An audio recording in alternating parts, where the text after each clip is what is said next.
First of all, thank you everybody for being here. There are, what, 250 events this week at Tech Week. We had over 200 RSVP for this one, and we actually had to kind of cut it off because we obviously can't fit 200 in here. So thanks for prioritizing this one and being here tonight. We're in Founders Hall at the Foster School of Business here at UW. My office is one floor down. I'm Ken Horenstein. I'm the founder, general partner of Pack Ventures. We are a pre-seed and seed fund focused on companies with some connection to the University of Washington. So we like to be the very first check, usually 200 to 500,000 into companies with a Husky connection. Show of hands really quickly. Who here is a UW alum or a UW student?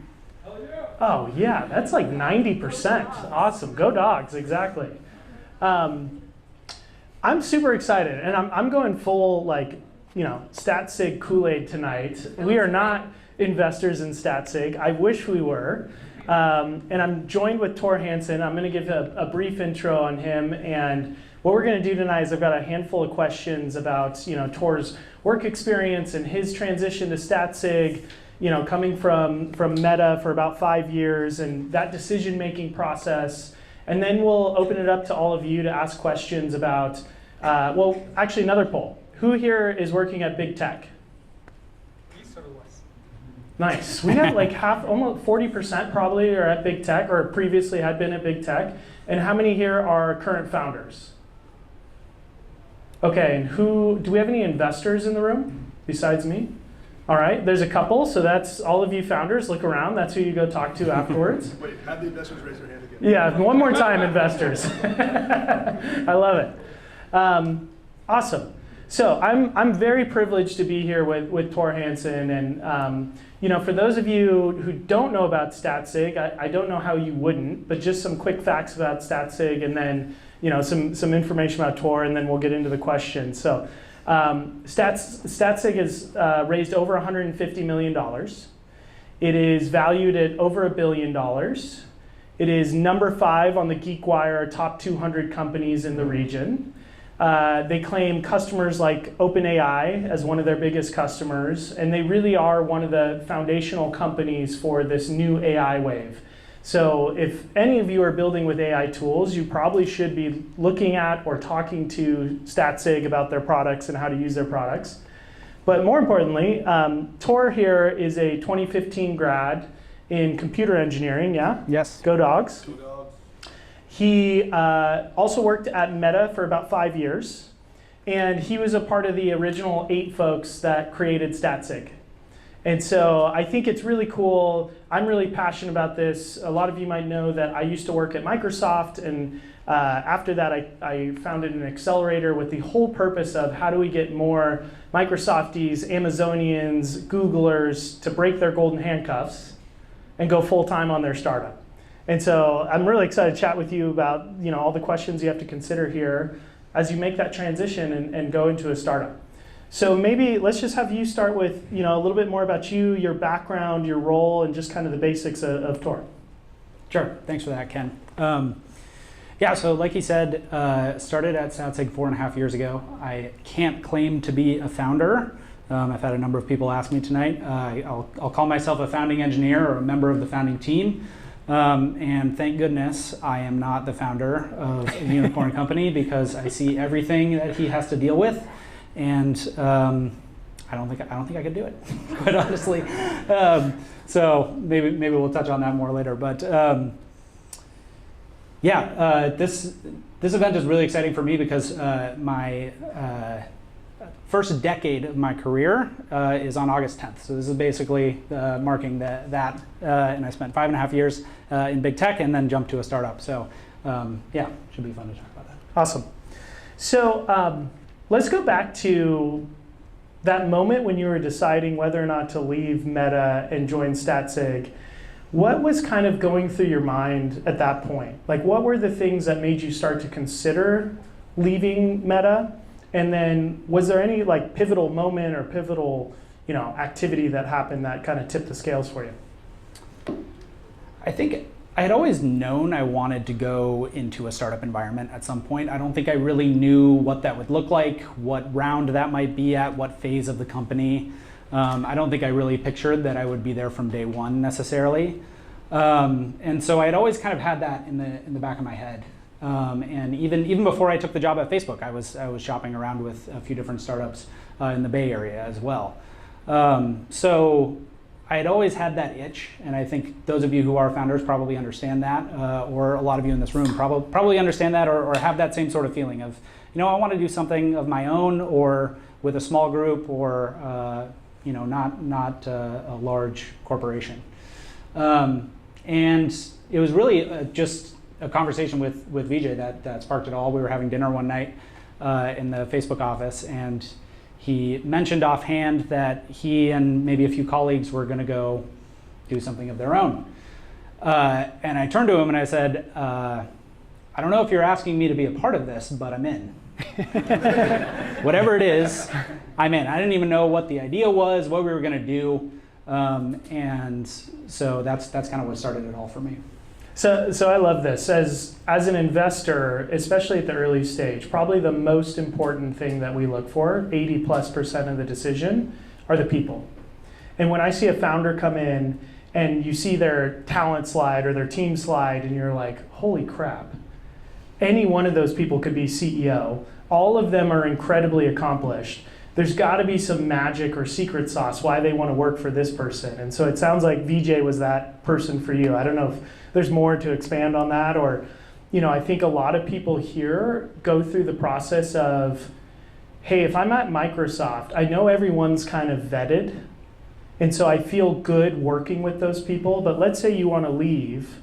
What is it that you looked for, or what was it about VJ that gave you confidence to step away from something as safe as Meta? Well, I think I'll say, just like in hindsight, after a few years now, that decision was even more correct than I thought at the time. I really underestimated the value of the founder, their connections, their reputation. And so I do think it's incredibly important, if you're thinking about joining a startup, to look at who that founding team is, to look at who are the people backing them, to look at their connections and their career. We even had, when one of our head of sales joined, he joked that when they approached him, he said, look, I don't want to work for some 20-something guy that's crushing Red Bulls every night trying to write some code. Like, I can't do that right now. I just had a kid, whatever.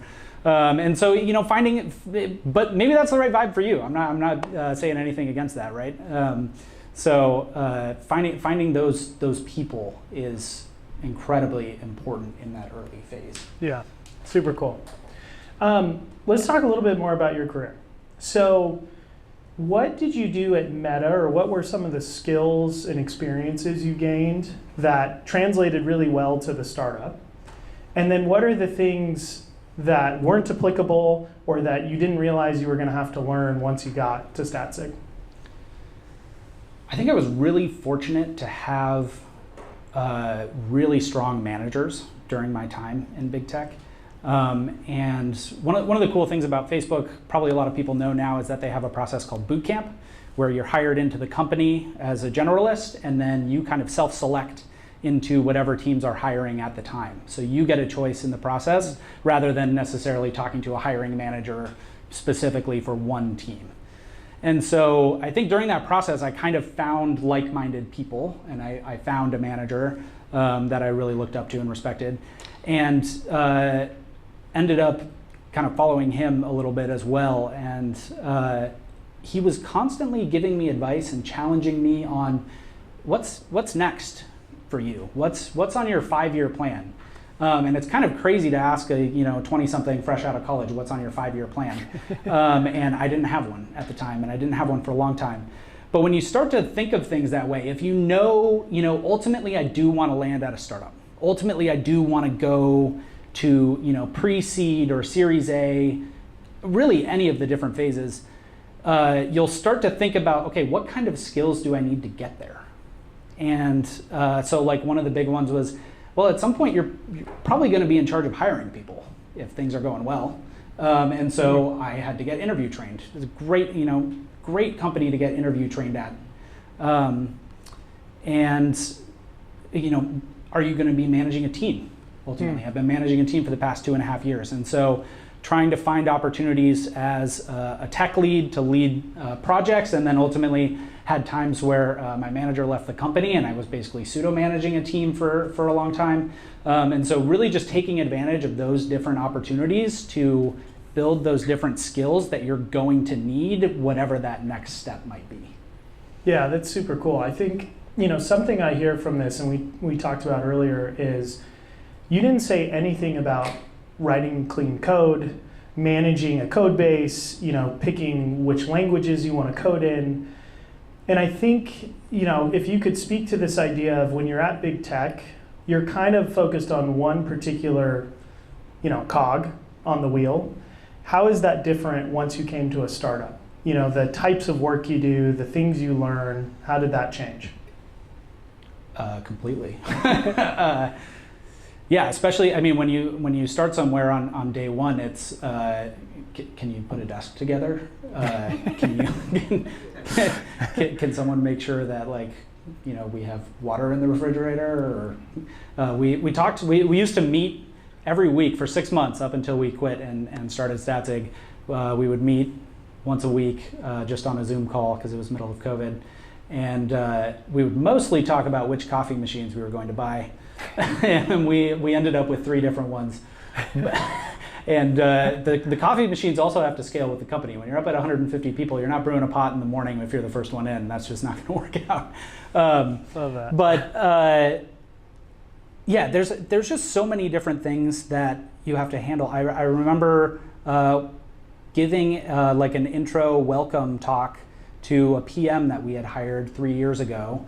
And I was walking her through her little office, and I had a little note on my phone of 8 different things I wanted to touch on. And she's our head of product now. And it's just hilarious to think back to that conversation of, I'm in charge of welcoming the new employee now, yeah, or whatever it might be. Or you think about company culture. Company culture was something that was really important to me. And so Vijay and I would riff on that for a long time, talking about, what are going to be our values? What's important to us? What makes us different? How can we establish that early on so that it'll scale with the company as well? So yeah, you just get to, everyone says you get to wear a lot of different hats, and that's from big things to small things as well. If you compared your quiver of tools when you left big tech relative to now, what are some of the key things, like you've mentioned the hiring, focusing more on culture and having a probably more direct impact on culture? What are other tools that you think, when Statsig is public and it's this huge company and you're maybe thinking about the next thing to do, what are the skill sets you think that you've already built that were different and could build going forward?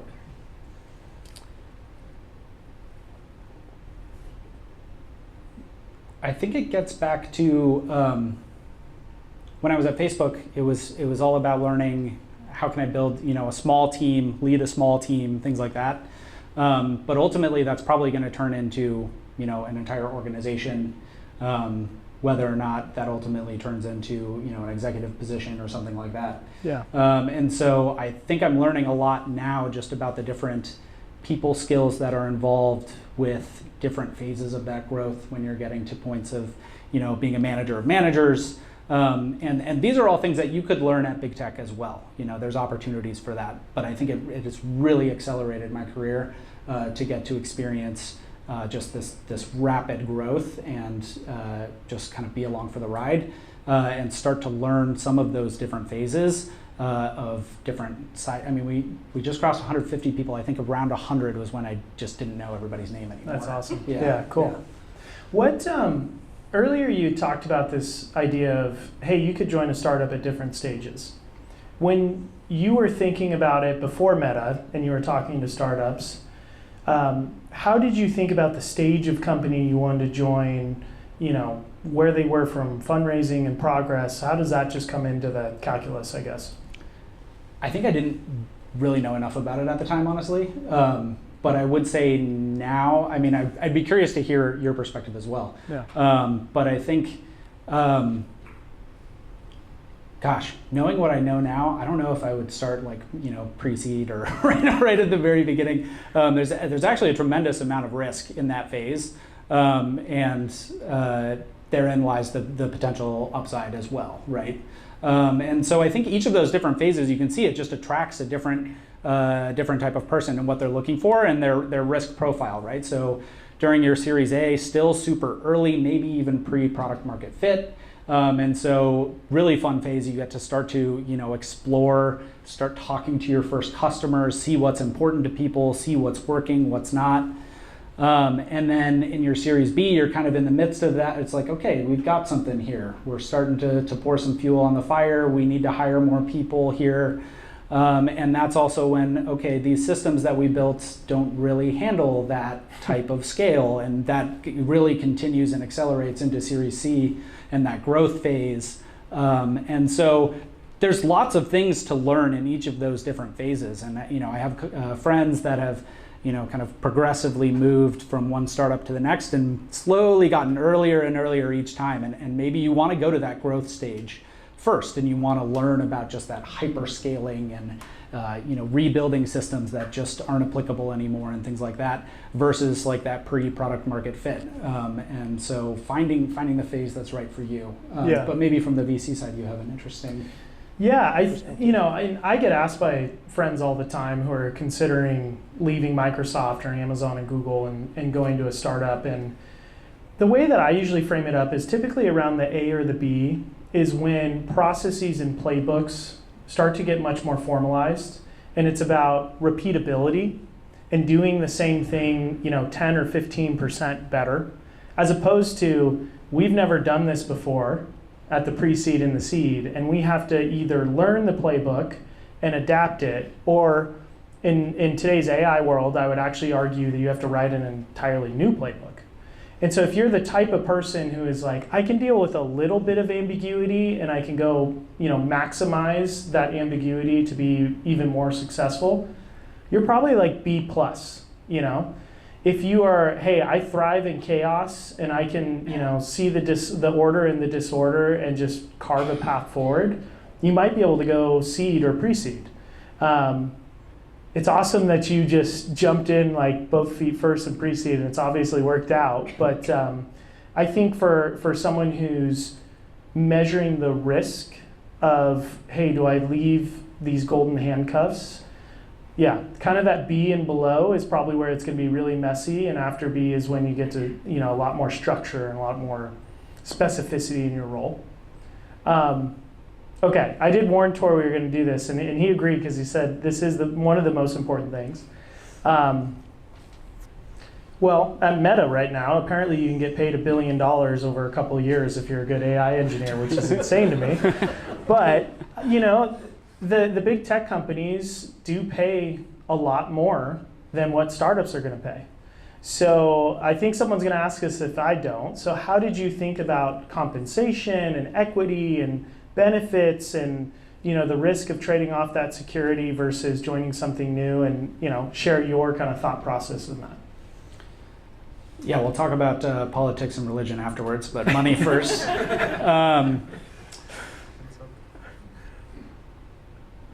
It's a really important part that people need to understand, and I think. Sorry, let me gather my thoughts for a second here. Yeah. First of all, did you get percentage-wise? How much less do you think your pay started out? It was probably like a 50% cut.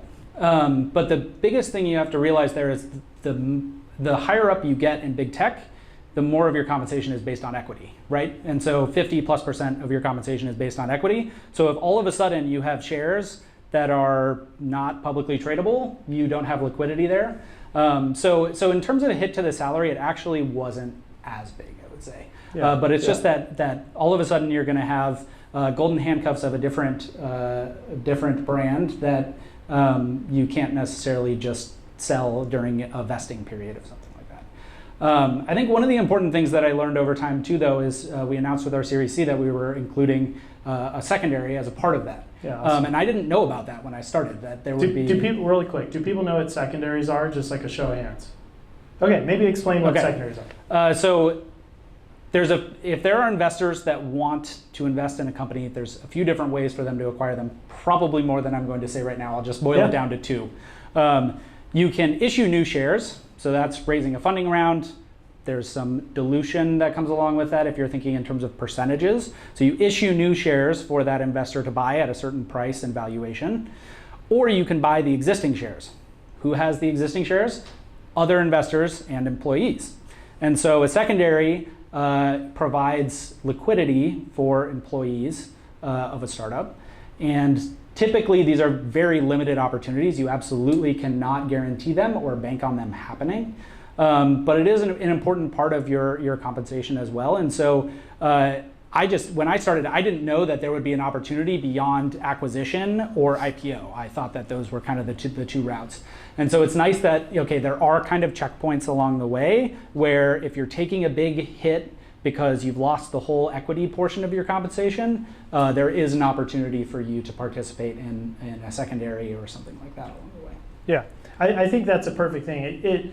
Secondaries used to be very rare in venture capital, and we as an industry started to realize that if you let the really early employees sell some of their shares and start a college fund for their kids, pay off their mortgage, now they're only playing for the really big upside, right? And they're like, okay, I'm kind of set at the base level, so I don't have to be, totally terrified that all my net worth could go to zero if the company doesn't work out.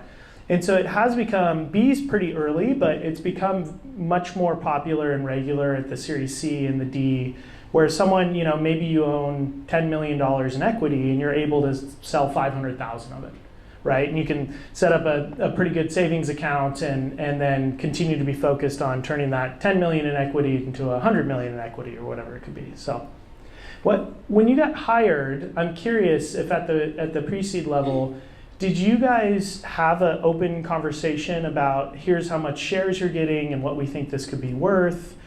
Or if not at the early stage, do you do that now more with new hires? Yeah, I think the math changes along the way. The earlier you are, if you're day one or you're talking engineer 0 to 10 probably, you're looking at percentage share of the company, and you want to know what that percentage is going to be. And then over time, it starts to turn into dollar value, and it's easier to compare offers then with a big tech company, and you can start to understand what this equity might be worth at some point. We were very open about it, and very open just about talking about salaries. So even from day one, we had a 150K salary each. That's what we did. Yeah. And just kept it flat across the board, so everybody knew what was going on. And we already had investment lined up, so that's kind of unique about Statsig, as BJ was connected with someone at Sequoia, and so we knew we were going to have money in the bank on day one. Obviously, not everybody has that luxury. Yeah, so then we were able to talk about equity, and during those Zoom calls that I mentioned before, you could start to understand, okay, what might this be worth someday, and is this worth sticking around for? We had 8 of us at the beginning, and about 7 months in, one of our colleagues, Rodrigo, gave up on the dream and went back to Meta. So 7 of 8 is pretty good though, still around after 4.5 years. The other thing we talked about earlier is this idea that for both employees and founders, you're looking to hire missionaries and not mercenaries. So for those of you who have already founded a company, pay attention to the flags of people who are only focused on compensation or equity. There's a time and a place for that, and that conversation always needs to happen, and it needs to be fully answered, and they need to feel very comfortable with it. And you as a potential employee need to feel comfortable, and you should ask the questions. But you weren't doing this because the pay package was that much bigger or better. You probably weren't doing it because you thought the equity was going to be worth $1 billion one day. And so this idea of finding a missionary who's just passionate about the problem space, right? Of course they need to be comfortable and they need to be able to take care of their families and all of that, but that should be a really important part of your process as a potential employee, as you talk to and you other employees, you talk to hiring managers, but also once you're hiring for your startup, to kind of have some questions to suss that out for employees too.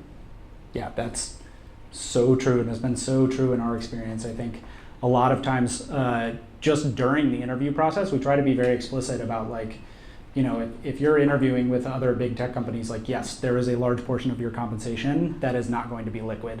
And so if you're trying to compare that apples to apples and you're just trying to get the most, this probably isn't the right fit for you. And I know VJ, a lot of times when he's hiring for executive roles or lead roles as well, is very upfront in those conversations with people and saying, like, look, there is a very real chance that this goes to zero, and you need to understand that as well. And so there's some real risks there that you have to be okay with in order to go. But I think to your point about missionaries, there's got to be something else. If it's just about the money, I don't think anyone would ever go to a startup. Yeah, stay at big tech probably. Yeah. I mean, they pay very well. And so, gosh, I think one of my friends about almost a year ago messaged me, and he was just like, hey, we worked together at Facebook in 2015. It's like, hey, I went back to Facebook. What the hell happened here? Like, I can't get anything done. I have to wait 2 weeks for some process, for someone to review this thing. I mean, after Facebook had all of their legal scrutiny and all of that, they've had to add a lot of different processes and things. And he's like, this isn't fun anymore. Like, I don't want to do this.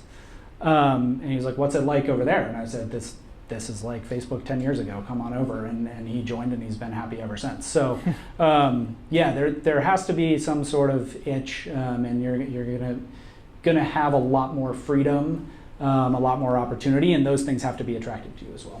Awesome. Okay, only a couple more questions, and then we'll open it up for Q&A. So start thinking of questions you want to ask. I get this question a lot, and when we were kind of pre-briefing for this, you said you did too. So how did you go about, I know you knew VJ, but what are other processes, tools, places that you've gone to look for startup opportunities before when you were looking for things? What websites, what tools, how do people here who are thinking of making that transition find the companies that they should go to? Yeah, I think the GeekWire list you referenced is a big one, and that in combination with Crunchbase, great tools for starting to understand the financials of companies that are around you that you might be interested in. For me, it was also like just a classic story of looking at your network, and I looked at people that I had worked with during internships and where they were at now. Gosh, I think back to just when I joined Facebook, VJ was my skip manager, and I didn't realize it at the time, but essentially I was interviewing for my next job then. So you might be interviewing for your next job right now and you don't even know it. So it's important to look around at those colleagues that you enjoyed working with and where they landed, and could put some feelers out there, see what's it like over there, how is it? And people that you really connected with will be able to give you a better sense of, is this the right fit for you? I remember when VJ announced that he was going to start Statsig, one of my former managers messaged me. He said, hey, you should think about going to Statsig. I think that would be a really good fit for you. And I said, I'll be there. Yeah, I love that.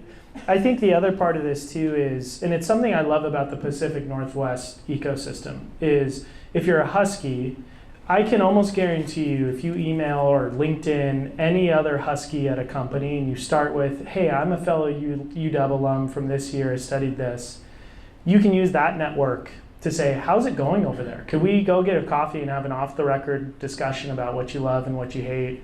Same with Microsoft. I think 20% of the investors in my fund are people that I interacted with, even for a short period while at Microsoft. And as soon as they heard I was doing my next thing, they were like, yeah, how do I get involved and be a part of this, right? And so lean into those networks. The two other tools I'll give you. One is if you are a UW alum, you should still have, through your UW Net ID, access to PitchBook. I don't think it's only on campus. I think it's anywhere.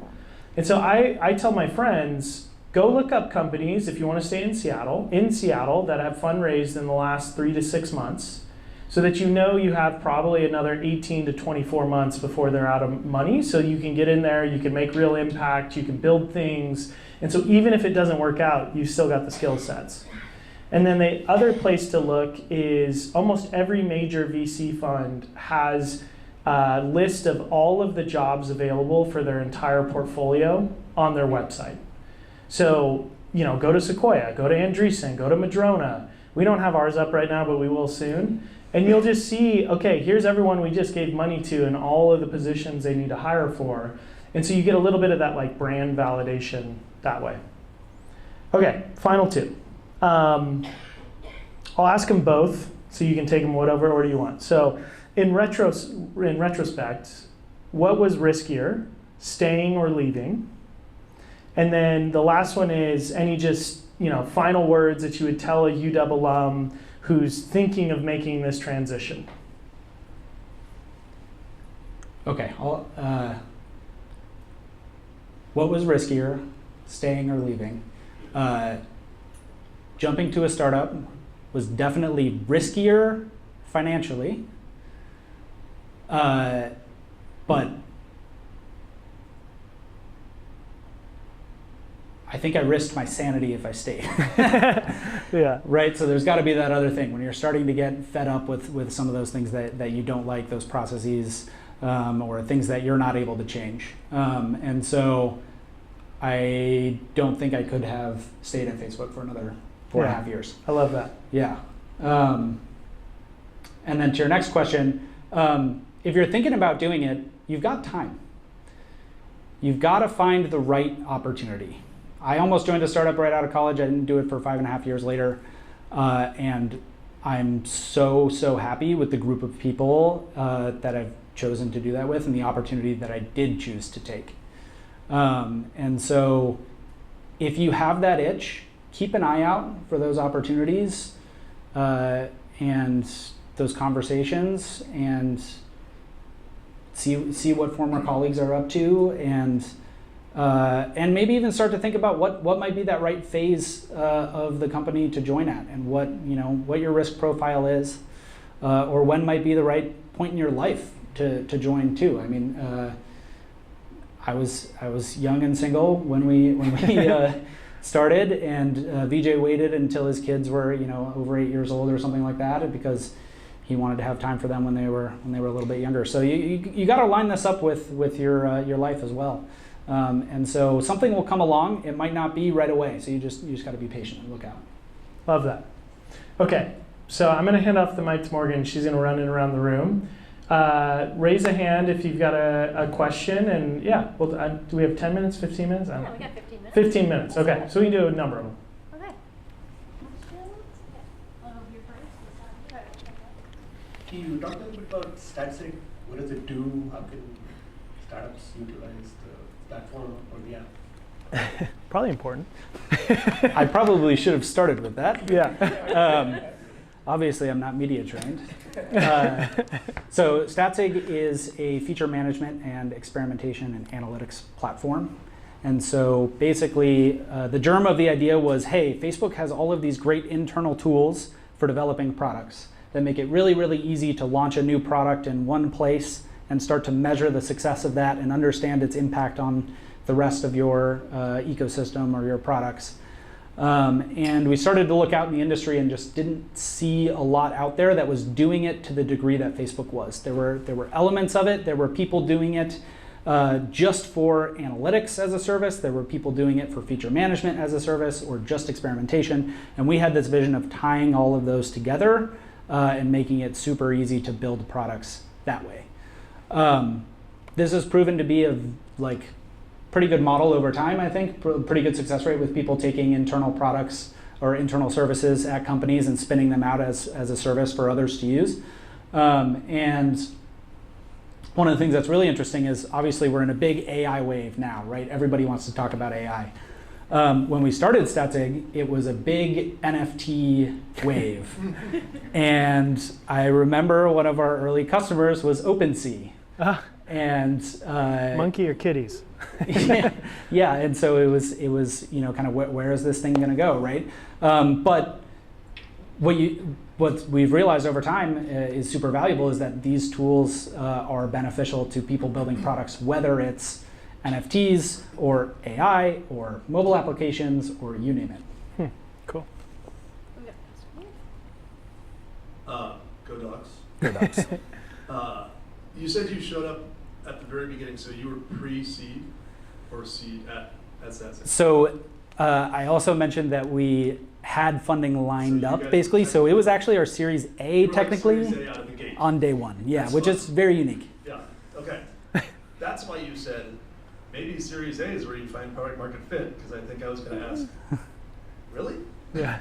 I feel like most people go somewhere between pre-seed, seed, and A, where it's like you nailed it, which is why you go to Series A, but that's maybe true, just not for Statsig. Yeah, I think to your very first point, I think we really just raised on the strength of the team starting Yeah. out and the germ of the idea. So our first investor was also formerly head of growth at Facebook, and so he understood the exact kind of tools and was looking for a team that would want to go build this kind of thing. So it was kind of this perfect partnership there between a venture capitalist who understood the tools that we wanted to go build, and then a founder that wanted to go build that and assembled a really high caliber team. But definitely a unique situation for funding.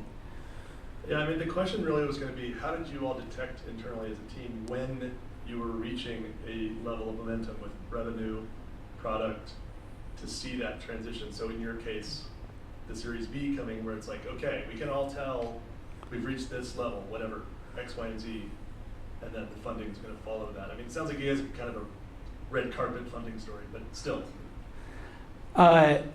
That doesn't mean we've gotten it all right. So it's a really good question, because we actually jumped the gun on our Series C. So we raised that earlier this year, but we actually kind of did a roadshow the year before and started kicking the can on it, thinking that we had kind of hit those metrics. And what I think you'll learn over time is that even if you're not ready yet, you'll start to get a sense for what venture capitalists or whoever you're trying to raise money from, what they're looking for. And that's going to change at each round as well. And so I think, with our first round mostly just being on the strength of the team, Series B was about some of those metrics of sales, customers, not really retention at that point because it had only been about a year, and some of the future opportunities that we had lined up as well, right? And then Series C starts to be, you have to be a much, much more mature and start to become kind of a predictable business at that point. And so I think we thought that we had what it took at the time, and just in conversations with different investors found out that they're looking for us to do a little bit more homework here before we get some more money. Tore, I might add one thing to this. Yeah, please. So I've been in venture for a decade now, and the names make zero sense. And we get hung up on this idea of, is this pre-seed or seed or Series A? I just did the very first round into a company, and it was almost $20 million, and it was almost a 9-figure valuation. Never taken a dollar before. Is that a pre-seed? I don't know. If you're a founder and you're raising money, it's about how much money do you need to get to what types of milestones, right? And so if you come out to me and you say, hey, I'm raising $2 million, I don't need you to tell me if that's a pre-seed or a seed, right? Or I'm raising $10 million, that could still be a seed. I was at M12 when OpenAI took its very first investment ever, and it was $1 billion. Was that the pre-seed round? It's like, so I just wouldn't get too hung up in that. For them, that actually is a fairly small pre-seed round for a team of the caliber of them coming out at the time, relative to the metrics and the level of technology they needed to build. And so it kind of all just matches up with what are the milestones you need to hit, how much capital does it take to actually get to those milestones, because we'll call it whatever name we want to call it on the round. You might want to say this is our first institutional round or our second institutional round to maybe differentiate from, my friends and family put in some money and just kind of separate that we haven't had institutional professional investors yet. But I wouldn't get too hung up on the pre-seed versus seed versus Series A. Yeah. There you go. I'm trying to run away from these sun bars. Thank you for all the question and the answering. I'm currently at Amazon and potentially looking to found a company at some point. Woo! So my question is two parts. Why a founding engineer and not a founder? What was the question matrix that you had to go through for yourself? And the follow-on question, which was seeding from one of the previous responses you made. Internally, what you saw and what you learned seems to be a seed of what you use to build your tech and your product. How did you separate yourself from what Facebook was doing internally to what you were building? Because there's a big overlap of IP, potentially conflicts of interest, and so on and so forth. So curious to hear your thoughts on these two aspects. Can you repeat the first one? Sorry. So you said you are a founding engineer. Oh, that's not right. A founder. That's so right. What was the decision matrix you had to deal with yourself? I think it gets back to what I touched on in terms of like, what are the skills that I'm learning and what am I prepared to go take on? And at that point, I was not prepared to take on the role of a founder. And so when this opportunity came around and it was like, okay, this is a team that I know everybody already. I've worked with all of them but one. I've reported to who's going to be the CEO. That was the right opportunity for me at the time. And I was also thinking in the back of my head that, you know what, I think I'm going to be a founder someday, and I think that's what I want to do. And now I feel like I have a little bit better picture of what that is. I am not going to be the founder of the next unicorn company. But I keep hearing these people talk about, I don't remember if it was Mark Cuban or Elon Musk or someone saying, the next billionaire is just a solopreneur. Mm-hmm. And so I think I'd want to do something a lot more at that scale. I don't think it's going to make me a billionaire necessarily, but I've got a friend that has a little AI app that he's been building, and I call it little, but I'm pretty sure he's doing over $10 million a year. So, and 0 employees, is doing it all on his own. So I think I'd want to do something a little bit more that speed. And so, yeah, it's all about kind of learning what are the things that you want to do in that next phase. Yeah, sounds like that answered your question. I also just want to distinguish that because I have tremendous respect for founders, and so I certainly do not want to call myself one. What was the second question again? Sorry. Facebook IP conflict. Oh, yeah. Okay. Good question. So I think one of the biggest reason that it wasn't a huge issue is we're not competing directly with Facebook's products, right? Facebook is offering consumer social media apps. They did have some B2B software as well at the time, but they weren't interested in offering any of these as a service.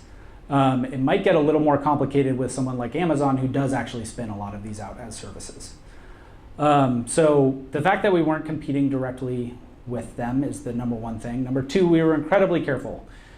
Nobody wrote a line of code, touched a Facebook laptop when we started.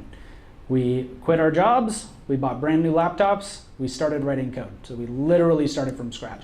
And that's really, really important when you see different lawsuits flying around from people leaving Tesla or something like that with autopilot code and things like that. So definitely cover your bases. And then I'm sure if you are getting funding or something, there's going to be some legal due diligence as well. Maybe you could speak to that.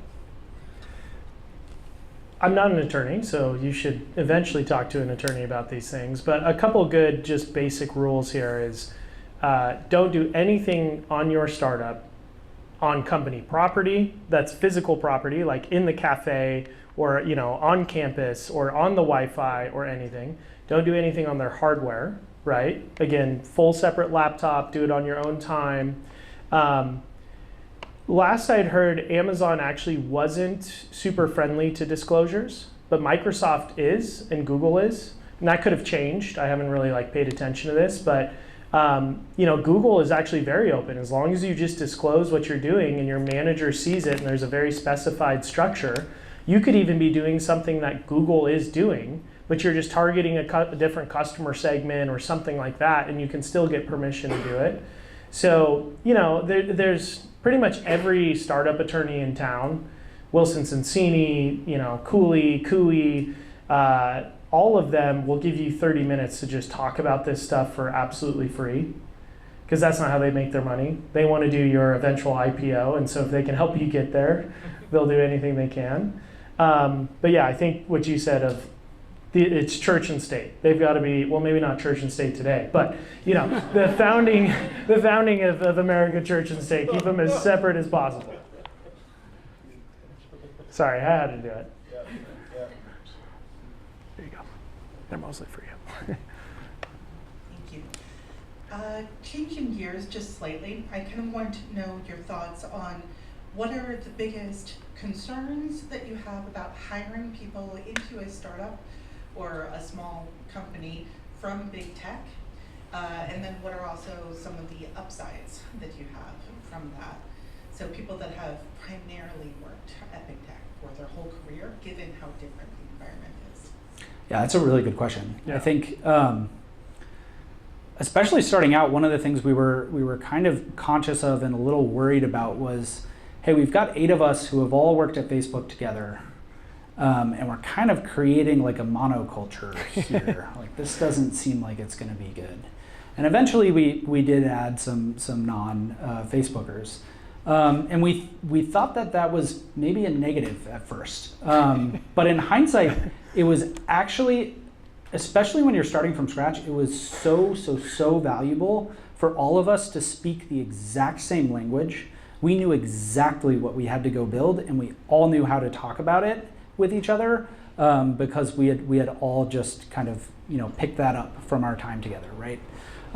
So what we thought might be a weakness turned out to be an incredible strength early on. In terms of over time trying to hire from big tech, I'd say there's been a few different waves. So when a lot of the layoffs started happening and things like that, that was a tremendous opportunity for us to start to pick up some talent that was out there, which was really, really good. And I don't think that we don't really take a negative view on someone's background if it's only in big tech or only in startups. I think to your point about golden handcuffs, it gets increasingly difficult to hire people out of big tech when there's been tremendous run-ups and things like that. So yeah, so we took advantage of some of those opportunities along the way.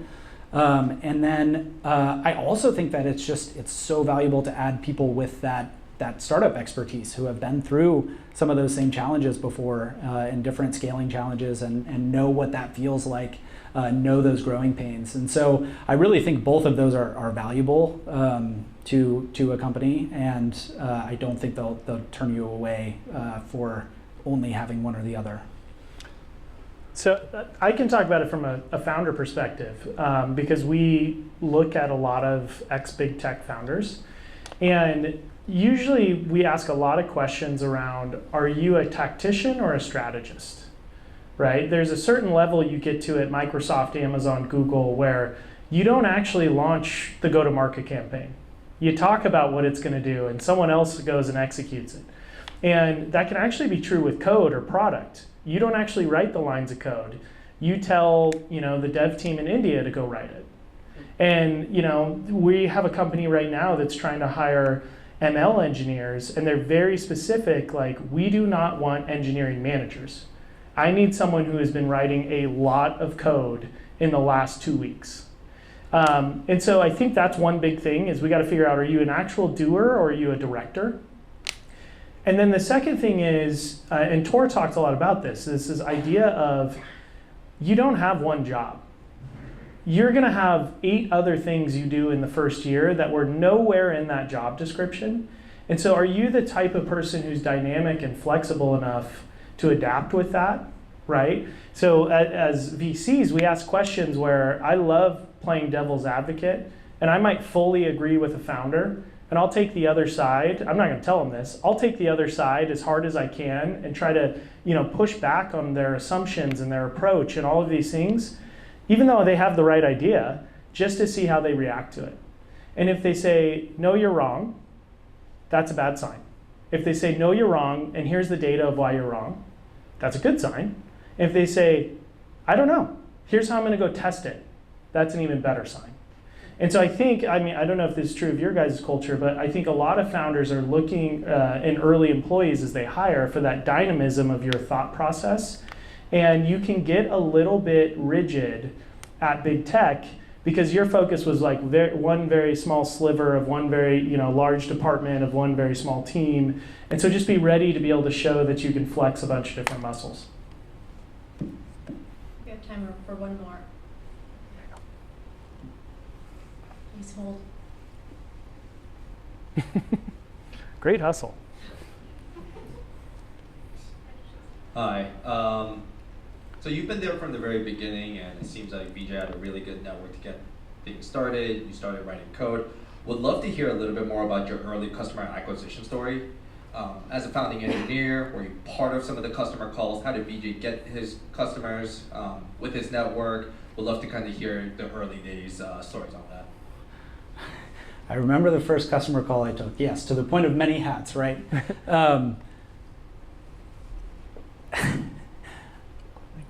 We walked out of the room, and VJ just turned to me and he goes, that didn't go very well, did it? But that person actually has been a customer ever since. So that was very fortunate.